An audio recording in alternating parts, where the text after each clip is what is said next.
23 October 1983. Early on a Sunday morning at 0622, two explosive-laden trucks slam into the 1st Battalion, 8th Marine Regiment headquarters building in Beirut, Lebanon, where more than 300 Marines are billeted. The massive explosion collapses the building in seconds and taking the lives of 307 people. 241 United States and 58 French military personnel, 6 civilians, and 2 attackers. This was the highest loss of life in a single day for Marines since D-Day on Iwo Jima in February 1945. The first suicide bomber detonates a truck bomb at the building serving as a barracks for the Battalion Landing Team 1-8 of the 2nd Marine Division, killing 220 Marines, 18 sailors, and 3 soldiers, making this incident the deadliest single-day death toll for the United States Marine Corps since the Battle of Iwo Jima in World War II and the Tet Offensive in the Vietnam War. Another 128 Americans are wounded in the blast. 13 later died of their wounds, and they are counted among the number who died.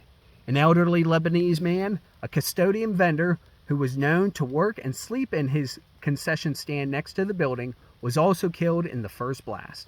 The explosives used were later estimated to be equivalent to as much as 21,000 pounds of TNT. Minutes later, a second suicide bomber strikes the 9-story Drakkar building a few miles away where the French contingent was stationed.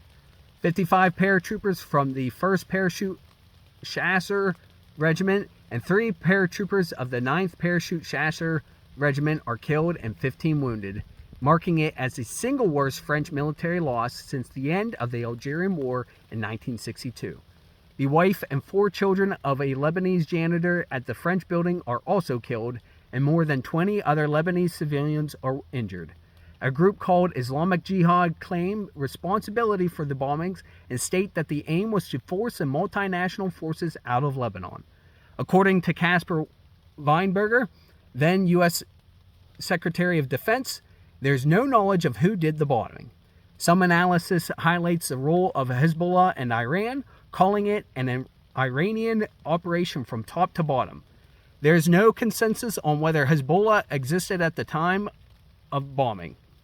The attacks eventually lead to the withdrawal of the international peacekeeping force from Lebanon, where they had been stationed following the Palestine Liberation Organization withdrawal in the aftermath of Israel's 1982 invasion of Lebanon.